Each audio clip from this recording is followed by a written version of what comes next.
Dios lo bendiga, mis hermanos. Estamos una vez más a través de la Biblia. Hoy vamos a hablar del gran apóstol Pablo. Vamos a ir a 2 de Timoteo, capítulo 4, hasta el 18. Amén.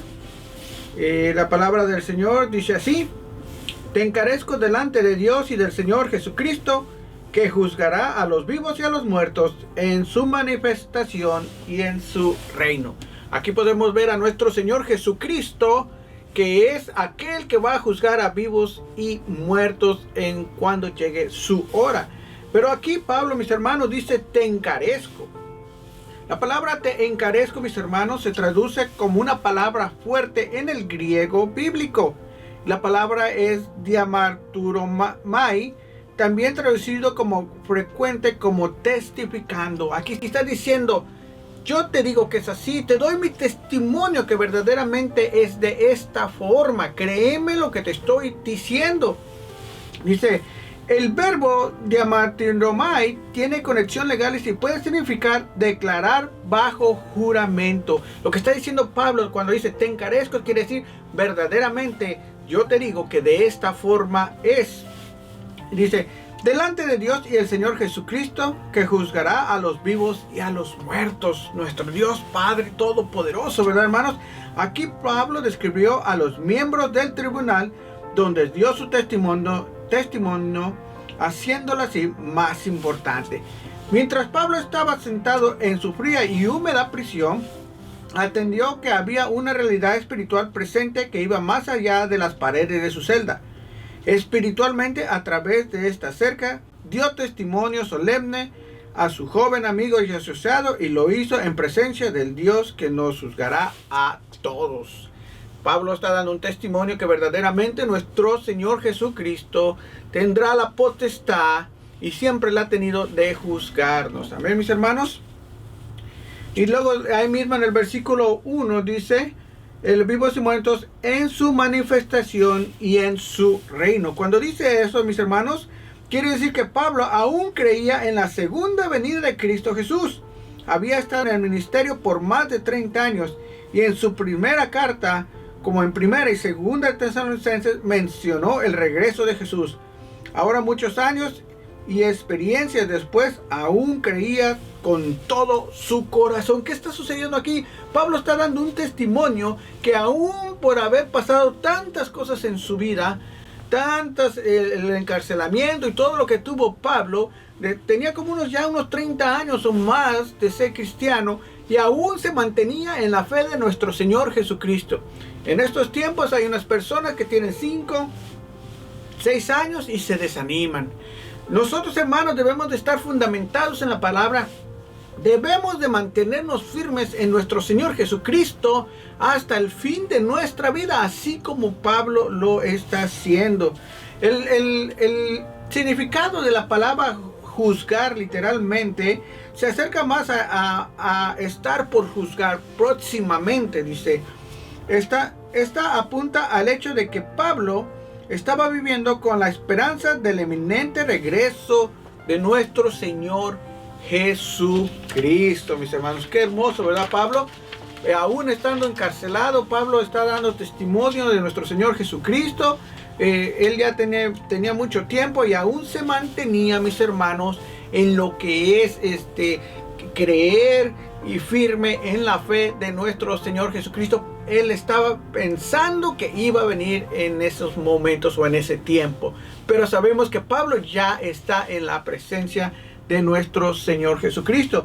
El versículo 2, hermanos, dice: que prediquéis la palabra, que insistéis a tiempo y fuera de tiempo, redarguye, reprende, exhorta con toda paciencia y con toda doctrina. Cuando dice, mis hermanos, Pablo, que prediquéis la palabra, el énfasis de Pablo en la palabra que Dios ha sido constante. Hay alrededor de 36 referencias al evangelio verdadero en esta carta y alrededor de 17 referencias a las falsas enseñanzas. Quiere decir que Pablo está diciendo: quiero que enseñes lo que es verdadero, quiero que enseñes tal como está en la palabra o los pergaminos que él estaba usando y los libros en ese tiempo, y quiero que digas tal como es y que no te dejes llevar por las fábulas, por los pensamientos o por las filosofías, sino predica a Jesucristo. Y en esos tiempos, mis hermanos, verdaderamente lo que debemos de hacer nosotros es predicar a Jesucristo. Debe ser una iglesia cristocéntrica, no debe de ser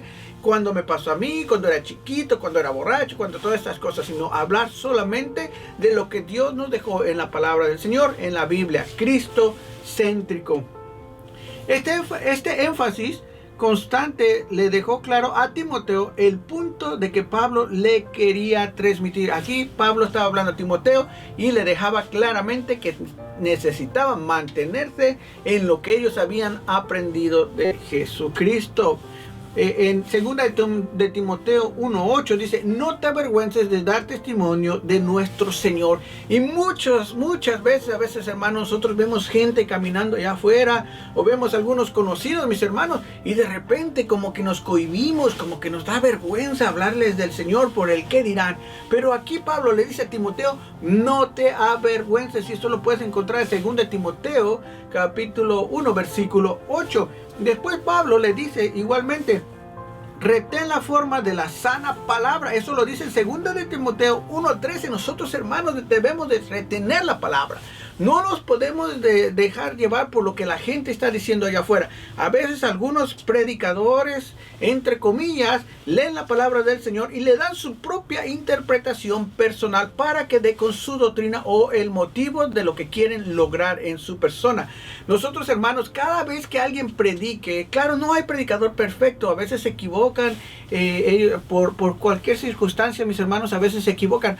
Pero, mis hermanos, aquí lo que está diciendo, dice: retén la forma de la sana palabra. Quiere decir que cuando un predicador esté predicando, debe de respaldarlo con un versículo bíblico y que literalmente diga lo que él está diciendo, para que nos demos cuenta que la palabra del Señor es verdadera y es una doctrina sana. No es una doctrina de que yo me inventé, una doctrina de que yo creo es así y que lo siento en el corazón y que fulanito me dijo y que la predicadora o predicador dijo así. No, hermanos, todo lo que se vaya a predicar tiene que ser de acuerdo a la palabra del Señor, y eso lo vemos en 2 de Timoteo capítulo 1 versículo 13. También Pablo le dice a Timoteo: lo que has oído en mí ante muchos testigos, esto encarga a los hombres fieles.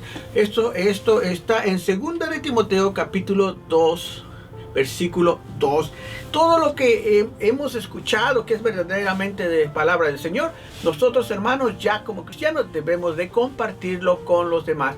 No podemos inventarnos cosas para agradarle a los demás. No podemos inventar cosas de la Biblia para que el otro crea, sino le vamos a hablar completamente con la palabra del Señor, lo que dice la Biblia. Amén, hermanos. Después dice: el siervo del Señor debe ser apto para enseñar. Claramente sí, mis hermanos. ¿Cómo puede enseñar un siervo? Bueno, primeramente, hermanos, tiene que tener un buen testimonio.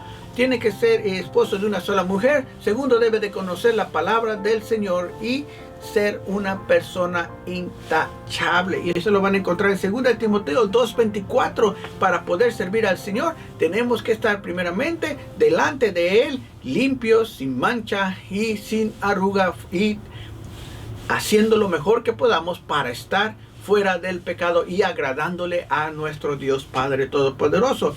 Y lo que segundo, hermanos, que vamos a ver que toda la escritura, hermanos, es inspirada por Dios. Y esto lo vas a encontrar en 2 de Timoteo 3:16. Y ahí dice en 2 de Timoteo 3:16, toda la escritura es inspirada por Dios. La palabra del Señor, mis hermanos, viene por nuestro Señor Jesucristo. Fue dado a los hombres a través del Espíritu Santo. Pero aquí dice: toda la escritura es inspirada por Dios y útil. Vamos a ver para qué es útil la palabra del Señor. Dice: y útil para enseñar, para redarguir, para corregir, para instruir en justicia. Lo primero es para enseñar. Enseñar que lo que nuestro Señor Jesucristo quiere. Cómo quiere que nosotros caminemos en la vida. Cómo quiere que nos comportemos. Cómo quiere que seamos con los demás y con Él. Ahí vamos a encontrar todo en la palabra del Señor. Para redarguir, para llamarnos la atención de lo que estamos haciendo, para salir de lo mal que estamos haciendo, para que sintamos en el corazón y hagamos un cambio bueno hacia el Señor, para redarguir. para corregir cuando nos encontramos en rebeldía, cuando nos encontramos en pecado, cuando nos encontramos haciendo cosas malas, desagradables, entonces, o cuando estamos caminando para un camino que no va hacia el Señor, cuando estamos haciendo las cosas mal, cuando estamos haciendo tratos allá afuera y estamos haciendo cosas malas, entonces nuestro Señor nos corrige y nos ayuda para hacer las cosas bien. Para corregir, para instruir en justicia, para hacer las cosas correctas que verdaderamente le agradan al Señor. Todo lo que es justo, mis hermanos, ayudar, amar, hacer cosas legalmente bien y cosas que le agraden al Señor y hacer todo bueno para Él. Luego dice aquí, dice que prediques la palabra, hermano, ya sea como siervo predicador, ya sea como pastor. Dice, como pastor a Timoteo, no le era requerido solamente conocer la palabra o que le gustara la palabra o que aprobara la palabra. Se le requería que predicara la palabra. La palabra de Dios debe ser predicada por Timoteo. Hasta debía de ser el contenido de su mensaje. Quiere decir que todo lo que Pablo le decía a Timoteo que tenía que predicar era simplemente la palabra del Señor y ningún tipo de pensamiento fuera de la palabra del Señor. Y cuando dice que insistes a tiempo y fuera de tiempo, quiere decir que puedes predicar. El que está predicando puede predicar fuera de tiempo o a tiempo. Esto nos dice cuando debe el pastor estar listo para predicar la palabra. O sea, todo el tiempo un pastor o un siervo predicador o alguien que predique, lleve la palabra del Señor, tiene que estar listo, ya sea con uno o dos bosquejos, para predicar todo el tiempo. La persona que esté apta para llevar la palabra del Señor tiene que estar listo, porque no se sabe cuándo va a ser necesario. Dice, él siempre debería estar preparado. Él debe predicar cuando es sencillo y predicar cuando es difícil. Debe predicar cuando el fruto es evidente y debe predicar cuando el fruto parece invisible. Es simplemente debe de predicar. En todo tiempo se debe de predicar. Cuando uno ve que es el tiempo de predicar algo, entonces se da duro, se predica con la palabra del Señor, que traspase los corazones, que corte cuando entre y que corte cuando salga. No importa, mis hermanos, si la gente se siente mal porque estás predicando la palabra duro, fuerte y con martillo. La palabra debe de ser así, mis hermanos. Tiene que entrar al corazón, tiene que redarguir, tiene que enseñar y tiene que corregir. De otra forma le estás dando palmaditas a la gente y la gente nomás va a estar así viéndote y no te va a retener nada. Nomás van a estar como muñequitos sentados, así como los dummies que nomás están así, no aprenden nada. Pero cuando tú predicas en contra del pecado y no tienes miedo de que se te vayan tus miembros de la iglesia, esa iglesia va a crecer y va a conocer la palabra del Señor, va a dar un buen testimonio, y te aseguro que nuestro Señor Jesucristo va a llenar esa iglesia porque estás predicando en contra del pecado sin que te dé miedo de que se te vayan. Si ya se te fueron unos, gloria a Dios, aleluya, que les vaya bien, ya el Señor mandará a otros. Amén. Vamos a seguir, mis hermanos. Dice, cuando dice redarguye, reprende y exhorta con toda paciencia y con toda doctrina, en sus predicaciones, Timoteo debía de traer la palabra de Dios para que ésta habitara en la vida de su gente. No debía de tratar a la palabra como si solo estuviera llena de ideas interesantes o teorías fascinantes. Él debería confrontar a la gente con la palabra de Dios, su gente, y dejar que Dios haga la obra. Esto es correctamente. Usualmente hoy en día todos los predicadores, cuando están predicando incluso de doctrinas sanas, por decirlo, están contando chistes en el púlpito. Querido pastor, querido hermano, querido predicador, déjame decirte que la palabra del Señor no son chistes, es una realidad que debe de traspasar el corazón, la mente, y debe de corregir, instruir y hacer que Dios cambie esos corazones. Tú no estás llamado a contar chistes. Si no, vete a un show, vete a la televisión o vete a donde tú quieras, pero no en el sagrado púlpito del Señor. No se deben de contar chistes, porque tú no eres un chistólogo, eres un siervo de Dios y debes de predicar la palabra del Señor. En sus prédicas, Timoteo debía traer la palabra de Dios para que ésta habitara en la vida de su gente. Vamos a ir a 2 Timoteo capítulo 3, vamos a seguir. porque vendrá tiempo cuando no sufrirán la sana doctrina, sino que teniendo comezón de oír, se amontonarán maestros conforme a sus propias concupiscencias. Es lo que está sucediendo hoy en día, mis hermanos. Como les decía, algunos predicadores leen la palabra, pero no analizan lo que está en el contexto ni después del texto, sino agarran un texto y se hacen una doctrina, y la Biblia no está hablando de lo que ellos están hablando. Ellos hacen sus propias imaginaciones, sus propios pensamientos, su propia filosofía. Pero un predicador debe de leer desde el principio del versículo hasta el final, principio del capítulo hasta el final del capítulo, y entender verdaderamente lo que está diciendo ese capítulo para poder transmitir una verdad de Cristo, una verdad bíblica y no una verdad personal. Amén, mis hermanos. Dice, porque vendrán tiempo cuando no sufran la sana doctrina, sino que teniendo comezón de oír, se amontonarán maestros conformes a sus propias concupiscencias y apartarán de la verdad el oído y se volverán a las fábulas, a las historias. Dice, no sufrirán la sana doctrina.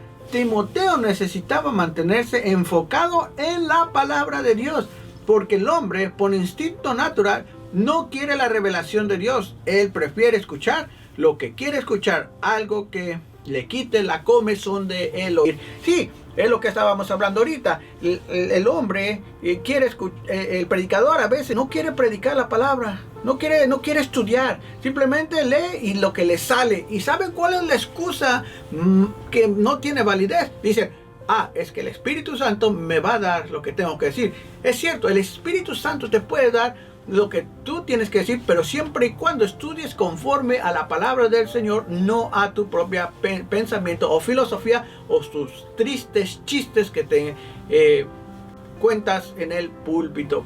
Que Dios te reprenda si estás haciendo eso. Dice, en sus prédicas Timoteo debía traer la palabra de Dios para que ésta habita en la vida de su gente. No sufrirán la sana doctrina. Timoteo necesitaba mantenerse enfocado en la palabra de Dios, porque el hombre por instinto natural no quiere revelación de Dios. Él prefiere escuchar lo que le quite la comezón de su oído. Clark, o sea, un comentarista, comenta sobre la comezón del oído. Curiosidad interminable. Quiere escuchar lo que le gusta, lo que él quiere.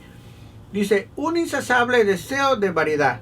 Siente el cosquilleo de sus oídos con el lenguaje y el acento de la persona, abandonando al buen y fiel predicador por un buen orador. Sí, la gente a veces cuando le empiezan a predicar acerca de su pecado, le empiezan a dar en la llaga o empiezan a sentirse incómodos, ya no quieren poner atención. Porque el predicador se preparó y el Espíritu Santo le dio el descendimiento de lo que tenía que decir, y ya no lo quieren ver. Pero cuando un predicador no se prepara y lee y nomás empieza a bla bla bla, entonces la gente empieza a escucharlo porque le está sobando el oído, le está contando historias, fábulas o chistes, y eso no tiene que existir. Tiene que existir solamente la palabra del Señor. Dice, se amontonarán maestros conforme a sus propias concupiscencias. Sí, es lo que está sucediendo ahorita. Hay mucho predicador, o entre comillas predicadoras, que no deberían de existir, que solamente leen un versículo, hablan 5 segundos del versículo y de ahí se empiezan a contar historias, se empiezan a hablar de comportamiento, de psicología y de todas esas cosas, pero nunca lo respaldan con la palabra del Señor. Y la gente, lastimosamente, mis hermanos, está amén, gloria a Dios, aleluya, y todas esas cosas, pero no saben que el diablo los está engañando y no están aprendiendo palabra del Señor, sino simplemente le están llenando el cosquilleo, le están contando chistes, fábulas o pensamientos personales. Se amontonarán maestros conforme a sus propias concupiscencias. Esto nos recuerda que los maestros más populares no son necesariamente los maestros más fieles a la palabra del Señor, sino a su propio pensamiento. No debemos asumir que un maestro solamente está quitando la comezón de oír, solo que es popular, pero tampoco debemos asumir que es fiel a la palabra de Dios solo porque es popular. Sí, hay mucha gente, muchos predicadores que ya tienen mucha gente en su congregación y ya son populares, y suben sus videos, sus prédicas, entre comillas, al YouTube, y tienen muchas vistas. ¿Por qué? Porque le están sobando el oído a la gente, le están contando chistes, fábulas y pensamientos. Dice, y se volverán a las fábulas.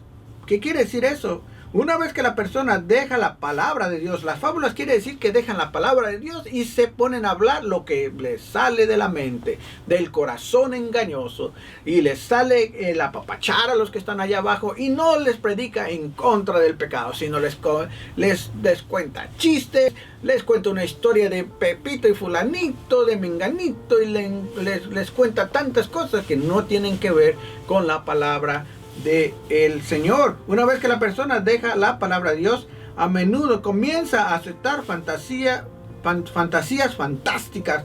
Cuando un hombre rechaza la verdad de Dios, no es que no cree en nada, sino que cree cualquier cosa. Eso es cierto. Si te cuentan una historia de que Menganito se levantó de los muertos 3 veces, tú vas y eres predicador, tú vas y la cuentas, ¿verdad? Ahí está. Entonces ya está creyendo historias, fábulas y todas esas cosas. Bien, mis hermanos, vamos a continuar. Vamos a ver qué sigue diciendo la palabra del Señor. Vamos a ir a Timoteo capítulo 4, versículo 5. Pero tú sé sobrio en todo, soporta las aflicciones, haz obra de evangelista, cumple tu ministerio. Cuando dice, pero tú, esta es una palabra que constata en contra de las personas mencionadas en la oración anterior. Aún otros se desvían a las fábulas. Timoteo debía estar aún más dedicado a hacer lo que Dios quería que hiciera. La presencia de estas personas debía hacerlo más dedicado, no más desanimado. Cuando más determinamos, se vuelven los hombres para despreciar las enseñanzas de Cristo. Más celosos deben de ser los ministros consagrados para afirmar, y más arduos sus esfuerzos para conservar completamente la palabra del Señor. Sí, mis hermanos, aquí dice, pero tú sé sobrio, o sea, mantente en la palabra del Señor, conserva la palabra del Señor, porque algunos se han desviado a las fábulas, a los chistes o a las historietas, pero no a la palabra del Señor. Dice, sé sobrio en todo. Timoteo no podía cumplir con su ministerio a menos de que mantuviese una cuidadosa atención, siendo sobrio en todo. Todo buen pastor mantiene los ojos abiertos. Todo buen predicador o todo buen pastor tiene que ver cuáles son los problemas que le rodean a la sociedad o a la iglesia, para que pueda enseñar a través de la palabra del Señor, a través de lo que dice la Biblia, no a través de lo que él piensa o su psicología humana o pensamiento humano, sino lo que dice Dios acerca de esas cosas, ya sea que Dios esté en su palabra reprendiendo ciertas cosas que estén sucediendo en la congregación o estén sucediendo alrededor de la sociedad, para prevenir a los hermanos de estas cosas, las cuales les pueden afectar a ellos. Dice, soporta las aflicciones. Wow, esto es terrible, hermanos. Cuando nosotros estamos en el ministerio, ya sea como predicador, ya sea como pastor, ya sea cualquier ministerio que tengas en la iglesia, dice que siempre va a haber aflicciones. ¿Y por qué va a haber aflicciones? Porque tenemos un enemigo que Dios reprenda, que es nuestro Señor Jesucristo, reprende en estos momentos, que está allá afuera, que lo único que quiere es sacarte de la iglesia, destruirte y verte muerto. No quiere nada bueno para ti. Soporta las aflicciones. El ministerio es como la vida. Hay aflicciones con las cuales vamos a nacer. Para algunos este es un pensamiento inquietante, porque pensaban que el ministro sería una experiencia espiritual hermosa tras a otra y muchas bendiciones maravillosas al servir a Dios. Pero también hay aflicciones que soportar. Sí, mis hermanos, hay muchas cosas buenas en el ministerio, muchas bendiciones, muchas cosas maravillosas, pero también hay muchas desilusiones y mucho dolor si no te cuidas. Tienes que aprender la palabra del Señor, tienes que entender la palabra del Señor, tienes que escudriñar la palabra del Señor y atesorar la palabra del Señor, para que, como dice Salmos 91, para que los dardos del enemigo caigan al suelo y no lleguen a tu mente ni a tu corazón. Y luego dice, haz obra de evangelista. Estamos en En 2 Timoteo capítulo 4 versículo 5 dice: haz obra de evangelista. ¿Qué quiere decir esto? Hermanos, que tenemos que llevar el evangelio a los perdidos, al evangelio a las personas que están a punto de morir e irse al infierno. Amén, hermanos. Tocar puertas, traer gente, discipular y llenar la iglesia y hacer todo lo que manda nuestro Señor. Ser buenos, dadivosos, amar unos a otros, todas esas cosas, mis hermanos. Las obras de evangelista. Esto implica que Timoteo no estaba particularmente dotado como evangelista, pero aún así tenía que cumplir fielmente con esta obra como predicador de la palabra de Dios. Sí, mis hermanos, a veces no nos sentimos capaces de hacer las cosas, hermanos. Decimos, bueno, me falta aprender más Biblia, me falta hacer esto, me falta de aprender cómo dar el plan de salvación, no estoy apto, no me siento capaz. Pero si venimos a los pies de nuestro Señor Jesucristo, leemos la palabra del Señor y atesoramos y memorizamos cómo dar un plan de salvación, entonces el Espíritu Santo trabajará a través de nosotros para traer a otros a los pies de Cristo. Y luego dice, cumple tu ministerio. Estamos yendo versículo por versículo y desgajándolo, o sea, haciéndolo poco a poquito para que vayamos entendiendo. Y estamos en 2 Timoteo capítulo 4 versículo 5 y dice: cumple tu ministerio.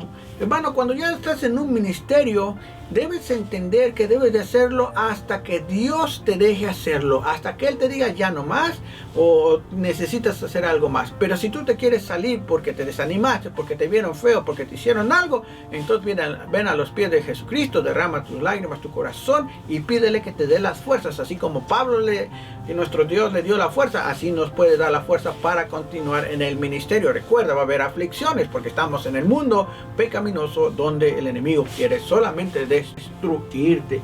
Cumple tu ministerio. Pablo dio una orden similar a Arquipo en Colosenses 4:17. Dice: y sabía que lo que era cumplir con su propio ministerio en cierto sentido. Y eso lo puedes ver en Hechos 12:25. Entonces puedes ver lo que dicen esos versículos acerca de lo que está hablando Pablo. Puede haber muchas razones por las que el ministerio de alguno no se cumpla, y cada una debe ser seriamente combatida. Sí, mis hermanos, hay muchas cosas, muchas razones por las cuales no nos podemos desanimar y dejar el ministerio. Y algunas es que a veces, como les decía, la primera es, tienes miedo de hacerlo y no sabes cómo hacerlo. La segunda es la incredulidad. Tú no piensas que lo puedes lograr. Tú no piensas que el Espíritu Santo no te va a usar para hacer tu ministerio y empiezas a decaer. A las otras son las preocupaciones del mundo, los problemas personales o los problemas que hay en el mundo que afectan a nuestro ser. El otro es el miedo al hombre. ¿De qué dirán? Si me van a juzgar, van a hablar de mí, se van a reír, se van a burlar. Ese es el miedo del hombre, o un miedo interno personal de que tal vez vamos a fracasar. Pero si sabemos que tenemos a Jesucristo por delante de nosotros y el Espíritu Santo nos rodea y los ángeles nos cuida y Él acampa alrededor de nosotros, entonces no debemos de tener miedo, sino avanzar más y más.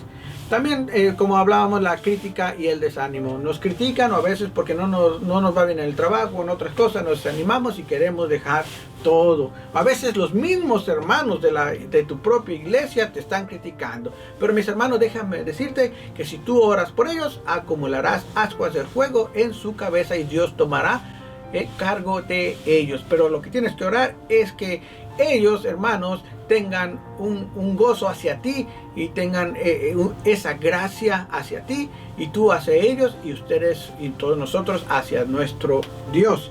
Y también lo que puede, esto sí, hermanos, eso es peligroso, lo que puede que tu ministerio no funcione son grandes pecados como la idolatría, la fornicación, el adulterio, robar, juzgar, codiciar y todas esas cosas que tienes en tu corazón. Si no las dejas, mis hermanos, si no pides perdón a Dios y te arrepientes y dejas de hacerlo, entonces tu ministerio está destinado al fracaso, porque no es un ministerio que Dios te ha dado. O simplemente, como eres cuate del pastor o familiar del pastor o amigo de familia o amigo, o le caes bien al pastor, te puso en un ministerio que verdaderamente Dios no quería que estuvieras ahí. Ese ministerio no va a funcionar porque te encuentras en un pecado, ¿verdad? Es el hombre poniendo al hombre. Amén.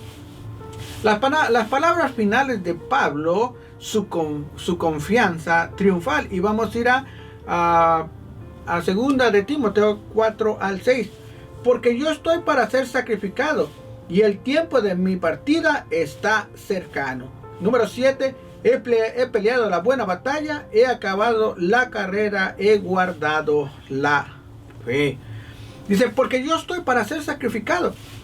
Dice, la versión en la Biblia de las Américas dice así, porque yo estoy para ser derramado, o sea, lo mismo que sacrificado, como una ofrenda de libación. La ofrenda de libación consistía en traer vino delante del Señor y derramarlo sobre el altar. Era una manera de dar vino a Dios como un sacrificio, tal como un animal podía ser ofrecido como sacrificio. Quiere decir que ya Pablo ya estaba sintiendo que ya su tiempo ya estaba cerca. Pablo decía, bueno, pues yo en los capítulos atrás dice, yo ya cumplí, ya hice la buena carrera, me van a dar la corona, por lo tanto, Timoteo, mi tiempo ya está cerca, ya puedo ver, ya vi mi pasado, estoy viendo mi presente ahorita y puedo ver mi futuro en el cual ya siento que voy a partir a la presencia de Dios. Dice, la idea de la ofrenda de libación es presentada primero en Génesis 35:14. Donde Jacob derramó libación delante del Señor como sacrificio. Y en la ley de Moisés, las ofrendas de libación podían ser una parte de los sacrificios para el Señor. Y eso lo puedes ver en Éxodos 29, 40, 41 y Levíticos 23, 13. Todo, hermanos, es respaldado con Biblia para que no vengan con chistes. Amén, hermanos. Dice, el derramamiento. El derramamiento tiene la idea de una entrega completa, sin reservas. El líquido es completamente derramado de la copa y totalmente entregado a Dios. Sí, quiere decir que ya Pablo era completamente una ofrenda hacia nuestro Dios. Él ya iba a morir, él ya se iba a ir con el Señor. Amén. Así que Pablo ya está para ser derramado, o sea, ya va a morir, ya va a ser como una ofrenda agradable ante el Señor. Su cabeza aún no estaba en el tajo del verdugo todavía. Recuerden que fue decapitado. Pero su corazón estaba ahí. Estaba listo para hacer el máximo sacrificio. Él se consideraba a sí mismo en la víspera de ser sacrificado. Y se ve a su sangre como la libación que se verterá en la ofrenda del sacrificio. No podría haber hablado tan aciertamente si la sentencia de muerte no hubiese pasado sobre él. Gloria a Dios, aleluya. Nosotros, hermanos, sabemos que vamos a morir, pero qué más que muramos sirviendo a nuestro Señor Jesucristo hasta el último día de nuestras vidas y tengamos fe en Él hasta que muéramos y estemos sirviendo completamente 100% hasta que muéramos, porque Él es el que nos dio la salvación en la cruz y estaremos en su presencia cuando muéramos y tendremos esas grandes coronas que podemos poner a los pies de nuestro Dios Padre Todopoderoso. El tiempo de mi partida está cercano. Es lo que está hablando Pablo entre versículo 6 y versículo 5 de 2 Timoteo capítulo 4. Dice, el tiempo de mi partida está cercano. Pablo sintió que estaba en el aeropuerto y que su vuelo al cielo estaba por despegar. Estaba esperando por su llamada para abordar. Lo que está diciendo aquí es que Pablo ya sabía que iba a partir con el Señor. Ya veía cerca su partida. Ya sabía que él iba a morir prontamente. Pero él solamente estaba esperando que nuestro Dios Padre Todopoderoso se lo llevara. Amén. Dice, la exhortación de Pablo para Timoteo es por lo tanto mucho más significativa porque sabía que estaba saliendo de la escena, o sea que ya iba a morir y que tenía que ver a alguien. Y Timoteo debía cargar y seguir con la antorcha. Los obreros de Dios pasan, pero la obra de Dios continúa. Eso es cierto, mis hermanos. Hay muchos pastores que ya han estado por más de 38.500 millones de años pastoreando y a veces ya no pueden, no quieren salir, pero aquí Pablo da el gran ejemplo de que ya había estado como 30 años más o menos o más en la obra, ya sabía que era tiempo de retirarse porque el Señor se lo iba a llevar y estaba dejando a Timoteo y le estaba pasando la antorcha para que siguiera predicando la palabra del Señor. Los obreros podemos pasar, pero la palabra del Señor continuará por siempre. Amén, mis hermanos. Dice, el tiempo de mi partida está cercano. He acabado la carrera. Oh, qué bien. Eso es para los hermanos que ya han servido al Señor y han muerto sirviendo al Señor. Han terminado su carrera y están en la presencia del Señor. Algunos hermanos ya tienen como 53,000 años sirviendo y se retiran porque ya no pueden. No es que no puedan con la carga, sino que es tiempo de ellos de retirarse y dejar a alguien más que siga con la obra del Señor. Dice, he acabado la carrera. Durante su ministerio, Pablo usó la imagen de la carrera y del cristianismo como un atleta corriendo esa carrera. Y eso lo podemos ver en Filipenses capítulo 3, versículo 12 al 14 y en Hechos 20, capítulo 20, 24. Y en Primera de Corintios 9, 24, en Hebreos 12, 1 también. Ahora él sabía que la carrera estaba por terminar. Ya sabemos, Pablo ya estaba diciendo, me despido, me voy, el Señor me llama. Ahora es tiempo de que alguien más continúe. Vamos a leer el versículo 8 de 2 de Timoteo capítulo 4, versículo 8. Por lo demás me está guardada la corona de justicia, la cual me dará el Señor juez justo en aquel día, y no solo a mí, sino también a todos los que aman su venida. Esto es bueno. Cuando nosotros ya somos salvos, hermanos, recuerden que nosotros no entramos al cielo por ninguna obra. Eso está creo que es en Filipenses 2, 8, 9, si no me equivoco. Y dice ahí que no entraremos por ninguna obra, ¿verdad, hermanos? Para que nadie se vanaglorie. Bueno, pero después de que nosotros somos salvos, hermanos, todas las obras que nosotros hagamos, mis hermanos, esas van a ser las coronas que nos van a entregar y vamos a poder poner a los pies de nuestro Señor Jesucristo. Dice, por lo demás, me está guardada la corona de justicia, la cual me dará el Señor juez justo en aquel día, y no solo a mí, sino también a todos los que aman su venida. Pues nosotros, mis hermanos, los cristianos, los que ya tomamos a Jesucristo como nuestro Salvador, se nos darán esas coronas. Hay dos palabras principales para corona en el Nuevo Testamento. Una se refiere a la corona real y otra se refiere a la corona de la victoria. Aquí Pablo se refiere a la corona de la victoria, o sea que ya terminó, fue victorioso en el ministerio.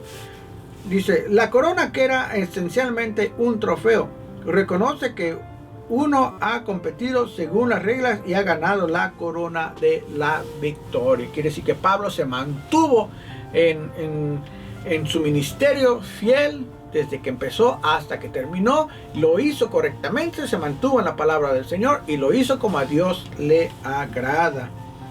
Antes de ser cristiano, Pablo supervisó la ejecución del primer mártir y entonces comenzó a matar tantos cristianos como pudo. Pero ahora, al final de su vida, estaba listo para recibir corona. Es probable que recordara el nombre del primer mártir que murió por mano de Pablo. Posiblemente sí. Ahora vamos a ir, mis hermanos, ¿qué dice aquí? La cual me dará el Señor juez justo en aquel día. El Señor nos va a dar esa corona, mis hermanos, en aquel día, nuestro Dios. Pablo visualizaba una ceremonia de premios donde recibiría la corona que le esperaba. Pablo estaba por ser condenado y ejecutado por un tribunal terrenal, pero también iba a ser recompensado por un Señor celestial, mis hermanos. Aquí el mundo verdaderamente nos condena, nos odia, no quiere que le hablemos de Cristo, pero ya nuestro Dios nos dará nuestra recompensa. Dice, esta es muy probablemente la única carta que escribió el apóstol y es posible verlo en un punto de vista más favorable de lo que parece ahora. De pie al borde a la eternidad, lleno de Dios y anticipado una eternidad en gloria. Algunos sienten que Pablo estaba demasiado enfocado en la recompensa y que no es apropiado para los cristianos pensar mucho en la recompensa que recibirán en el cielo. Sin embargo, Dios no tiene ningún problema con motivos con recompensas celestiales que valen la pena, sino Él dice que seremos recompensados. Es cierto, mis hermanos, nosotros trabajamos para la obra del Señor, hacemos lo mejor que podemos para la obra del Señor, trabajamos de corazón para el Señor, y el Señor nos va a recompensar porque la palabra de Dios así lo dice. Algunos cristianos se preocupan innecesariamente por su corona y se hacen algunas preguntas. Y si no recibo la corona, bueno, la palabra dice que sí vas a recibir la corona. Y si mi corona es muy pequeña, no, nuestro Dios no hace excepciones, nos da a todos por igual. Y luego dice, y si el Señor se siente decepcionado de mí, bueno, no es que se sienta decepcionado de ti, simplemente que pues se van a dar cuenta si trabajaste en la tierra o no, ¿verdad? Y lo que hayas hecho aquí, pues vas a tener una corona del mismo tamaño que los demás, la vas a poner, pero se va a notar, ¿verdad? Que no trabajaste tanto, porque te va a decir siervo inútil, ¿verdad? Bueno, y ya el Señor va a estar contento también porque estés ahí. Dice, también a todos los que aman su venida. Esta promesa es para nosotros. Si ponemos nuestro enfoque en el cielo y en Jesús, que caminó por esta tierra y que ahora reina en los cielos, que está esperándonos para recibirnos. Ahora vamos a ir a 2 Timoteo capítulo 4, del versículo 9 al 13. Dice, procura venir pronto a verme, porque Demas me ha desamparado amando este mundo y se ha ido a Tesalónica. Crescente fue a Galacia y Tito a Dalmacia. Estas personas, hermanos, se han desanimado, lo han desamparado, se han ido, no han querido continuar el ministerio con él. Entonces dice así, y también todos los que amaban su venida. Las últimas palabras de Pablo desde la prisión, la solicitud del gran apóstol, ¿verdad? ¿Qué es lo que estaba solicitando? Pues aquí dice en el 9, procura venir pronto a verme. A ver, hermanos, dice, ¿qué quiere decir cuando dice procura venir pronto a verme? Pablo era un hombre de Dios, pero no era un superhumano. Necesitaba y quería compañía. Pablo se sentía solo. Y a veces, mis hermanos, cuando un pastor está en una iglesia, hermanos, y los hermanos no apoyan, entonces este pastor se siente solo. Pero yo estoy seguro que estos pastores lo que hacen es ponerse de rodillas ante el Señor para que el pueblo empiece a trabajar, para que Dios ponga en los corazones ese sentir de trabajar para la obra. Pero estos ya se habían ido y Pablo decía que viniera pronto, ¿verdad? Dice, procura venir pronto. Pablo era un humano de Dios, pero no era un superhumano. Necesitaba y quería compañía. Pablo se sentía solo. Dice, y después sigue diciendo, porque Demas me ha desamparado, o sea, se ha ido, ya no está conmigo, ya no quiere. Dice, Pablo recuerda a los que lo han desamparado. Algunos como Demas, lo dejaron porque había amado a este mundo. O sea, literalmente prefirió las cosas del mundo. Algunas personas, en lugar de trabajar en la obra del Señor, teniendo el tiempo de trabajar en la obra del Señor, prefieren irse a pasear a la playa, que un cristiano no debería de estar ahí. Se prefiere ir al cine, que tampoco debería estar un cristiano ahí, o prefiere irse a los parques de diversiones o a cualquier cosa, al fútbol o lo que sea, pero no hacer las cosas del Señor. Entonces Pablo recuerda a estas personas que prefirieron al mundo que servir al Señor. Pablo recuerda a los que lo han desamparado, algunos como Demas, lo dejaron porque había amado a el mundo. Dice, otros lo dejaron por necesidad y otros fueron porque Pablo los envió a Tico. Demas fue mencionado en cartas anteriores de Pablo como un colaborador, pero después se desvió. Colosenses 4:14 y Filemón 24. Su anterior fidelidad lo hacía más doloroso para Pablo. Antes, estos hombres habían sido fieles, hermanos, pero de repente se desviaron y le dolió a Pablo bastante. Y luego sigue diciendo ahí, solo Lucas está conmigo. Lucas, el doctor. Dice, Lucas, que viajó con Pablo en muchos de sus viajes misioneros, permaneció con Pablo. ¡Wow! ¡Qué bien! Nosotros deberíamos de ser como Lucas, hermanos. Si estamos en una iglesia, debemos permanecer en esa iglesia apoyando a ese pastor que el Señor ha puesto como guía del rebaño. A ver, hermanos, solo Lucas está conmigo. Lucas, que viajó con Pablo en muchos de sus viajes misioneros, permaneció con Pablo. Todos los demás se habían ido. Este es un notable contraste con el primer encarcelamiento con Pablo en Roma 10 años antes, donde recibió muchas visitas. Eso está en Hechos 28, versículo 30 al 31. Tomás y Marcos y tráele conmigo. Toma a Marcos, y tráele conmigo. Esta es la evidencia de la restauración de la confianza de Pablo en Marcos. Pablo no había querido tener nada que ver con él en Hechos 15, 36 al 40. Sí, Pablo no quería nada con Marcos, pero bueno, tuvieron algunas cosas, pero ya después Pablo restablece la confianza. Es como cuando unos hermanos sirven en la obra del Señor bastante tiempo, de repente se retiran por X motivo o cualquier situación, salen de la iglesia y vuelven a regresar a la iglesia, pero son fieles, siguen trabajando en la iglesia y se les puede usar en todos los ministerios sin excepción, siempre y cuando ellos demuestren que verdaderamente van a estar fieles al ministerio. Amén, hermanos.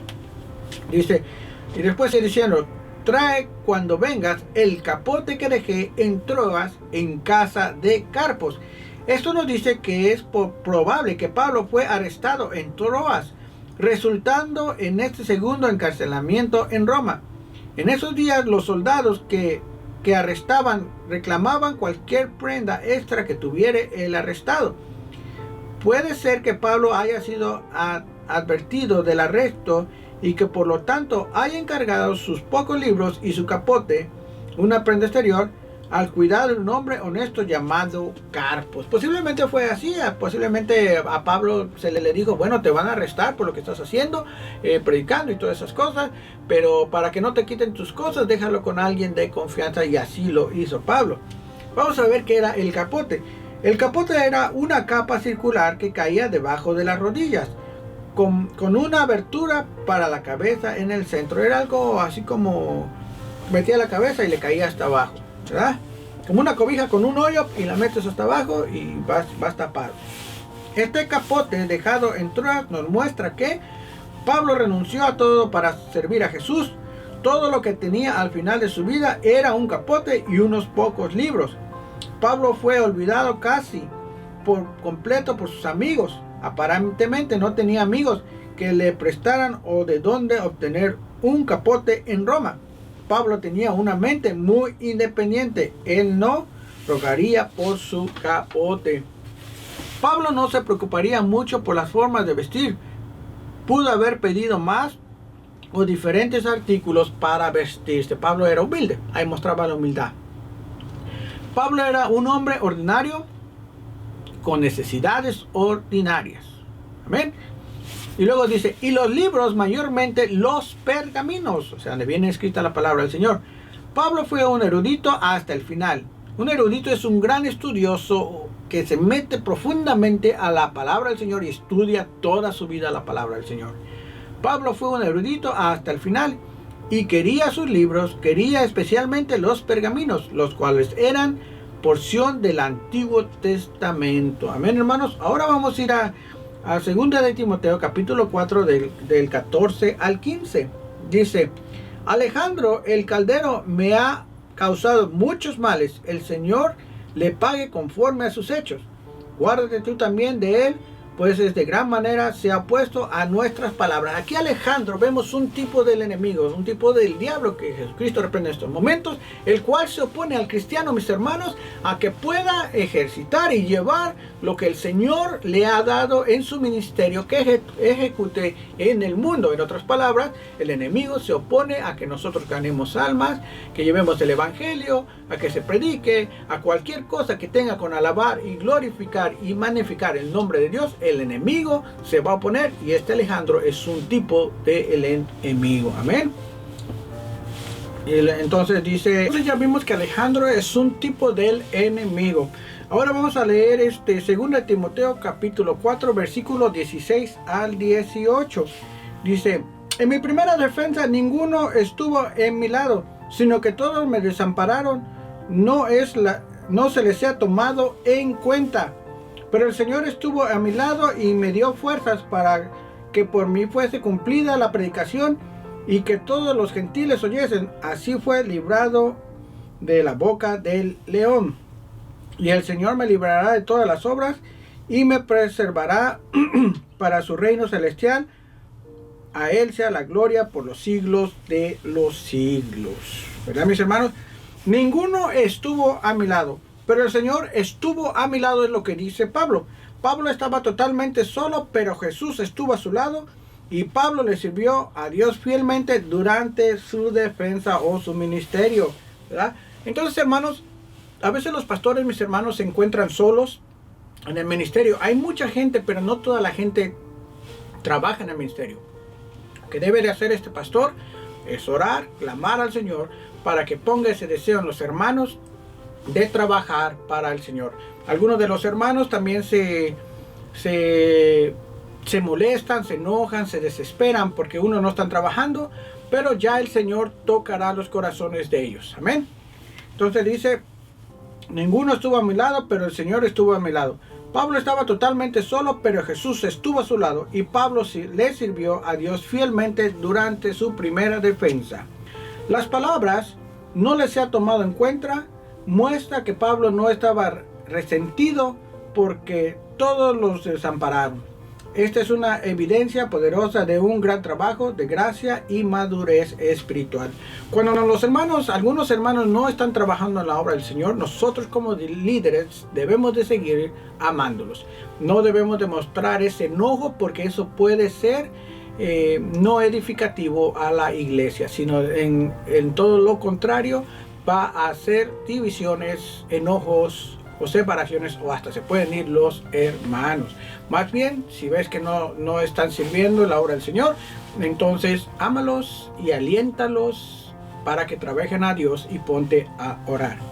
La primera defensa de Pablo pudo haber sido el primer encarcelamiento de Pablo en Roma, del cual se hablaba al final de los Hechos, y pudo haber sido una primera audiencia bajo su encarcelamiento actual. Así fui librado de la boca del león. Dios había librado antes a Pablo, así que él no tenía ninguna duda sobre el poder y la bondad de Dios. Pero Pablo no sabía si esta vez su destino sería librado de la boca del león o ser preservado para su reino celestial. A Él sea la gloria por los siglos de los siglos. Esto refleja un optimismo y gozo irracionables. Pablo enfrentaba sus últimos momentos de esta vida y se encontraba sin ni un centavo, ni amigos, ni posesiones, con frío, sin ropa adecuada y destinado a morir pronto. Sin embargo, especialmente conociendo la recompensa celestial que le esperaba, no cambió su lugar con nadie. Y vamos a ir al versículo 16. En mi primera defensa, ninguno estuvo conmigo, o sea, estaba solo Pablo. Todos se fueron los que le ayudaban, sino que todos me desampararon, o sea, se fueron a hacer cosas que no tenían que hacer y ya no le ayudaron a Pablo. No les se ha tomado en cuenta. Pablo los sigue amando. En el 17, pero el Señor estuvo a mi lado y me dio fuerzas para que por mí fuese cumplida la predicación. Esto quiere decir, mis hermanos, no quiere decir que aquí viene la fuente o de la palabra del Señor o todo eso. No, aquí quiere decir que el Señor le dio la fortaleza, el poder, la esperanza, la protección para que se pudiera llevar el evangelio a los que no conocían a Jesucristo como su Salvador. Pablo aquí dice: el Señor me ha ayudado, ya el Espíritu Santo nos ha dado la palabra viene de Dios, sí, pero a través del Espíritu Santo, algunos hombres que fueron inspirados por el Espíritu Santo y escribieron lo que el Espíritu Santo les daba. Aquí Pablo no está hablando que por causa mía fue la palabra, no, está hablando acerca de que él se le fue dado la fuerza, el vigor, la protección y todo para que pudiese llevar la palabra de Dios. Algunos malinterpretan diciendo que de aquí viene la palabra de Dios y todas esas cosas. No, la palabra de Dios viene de Dios a través del Espíritu Santo a algunos hombres. Espero que haya sido de bendición para ti esta prédica. Que Dios te bendiga y nos vemos hasta la próxima. Cristo.